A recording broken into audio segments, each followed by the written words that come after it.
Seems like you rummaged through all the content on the internet to hit upon how to polish your memorization process. A good memory helps you find your way back home, makes your exams easier, and helps you remind which sibling broke your toy 5 years ago. No, not that. Here we got a unique set of instructions to follow. You got to give them a try. Number 1. Divide into chunks. Whenever you learn something and want to put it to your permanent memory, see if it is a long piece of text or a small paragraph. Studies suggest small chunks of information are easily learned and can be retained longer. Everybody has the ability to learn a line or two really quickly. However, the maximum number of lines one can put to memory easily differs from person to person. Divide the text such that each division has the number of lines you can learn max with ease. Give each paragraph your independent attention and try to recall them one by one. Understand each of them well. We will discuss later that why it helps. Look for the linking devices in the coming paragraphs. Most well-written texts contain links between last and first line of the paragraphs. Obviously this would require understanding the whole text before trying putting in memory, which you should. Next, read through the whole text. Try to recall, and you'll be shocked how easy it was this time. Number 2.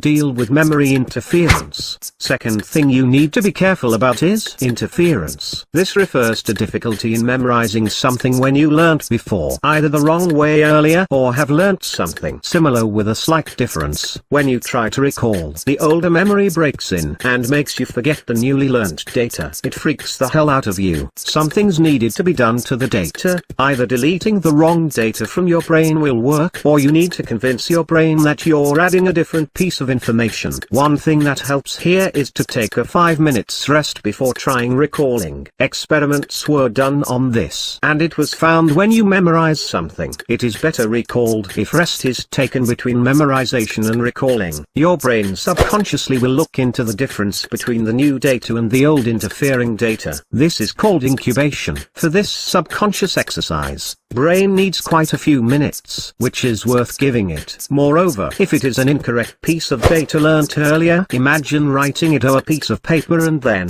crushing it and putting it into the dustbin, then panicking you lost the data. This way you can reprogram your brain to get the new data without interference. Rest for a minute or two, take deep breaths, and retry learning the new data. You need to realize concepts are built in your head by observing the distinguishing features of two things. Imagine two baskets, one labeled old and the other labeled new. This is because the concrete data is understood by you very well. Imagine writing the old data and then the new one on different pieces of papers. Put them in the relevant baskets. Try recalling now, and you will be amazed.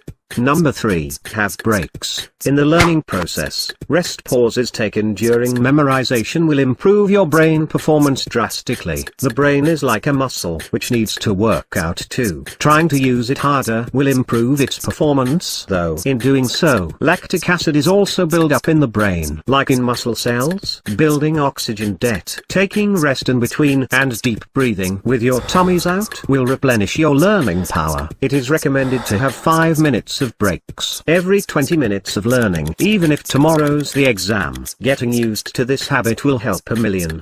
Number 4. A good sleep. Studies suggest when you sleep, the brain induces chemicals that are necessary for building new muscle cells, including the brain's cells, and for removing unwanted chemicals created in the brain activity. A good sleep is also important for rest. Studying whole night will not prevent you from dozing off at school exams. You can't deny that in a sleepy situation you cannot recall any better. Studying the whole night won't do any better than sleeping the whole night. It makes things worse. Number 5. Concepts. Concepts are grouping of things associated with each other in a certain way. Data that looks similar but is crucial but different shouldn't be classified in your brain in one group. If an old memory interferes, imagine baskets with the difference labeled on them and put the data that way. Moreover, something understood is memorized stronger than learn something not understood. This is proven through surveys and experiments. Ebbinghaus, a scientist, prepared some nonsense syllables, words with strange sounds having no meaning. He grouped a few people into two,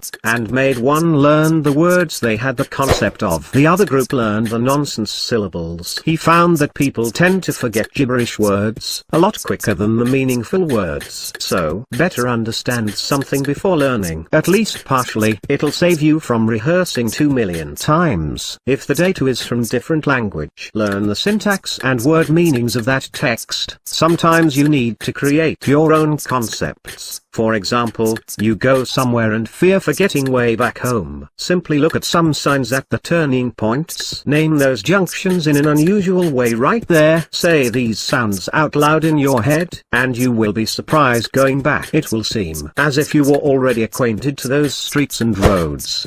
Number 6. Place. When you fail recalling, try to recall where you learnt it from, and where were you when you learnt it. This will help you. Your brain will remind you of the associated words that with the data you're searching for in your mind. Then you can retrieve the data by recalling these climax words about particular things you're trying to recall. Number 7. Imagination. You already saw how many times we used this word before. It is really important that you witness something directly to put it into memory, but if that is not possible, always build a laboratory in your thought and do the experiment that supports the idea you are learning. You are programmed to take in the logical idea, so whether you're a student or a scientist, you need to build pictures in your mind. Utilize this technique every time. The brain more works like this: data, imagination, concept, memory. This way you need to exercise your brain.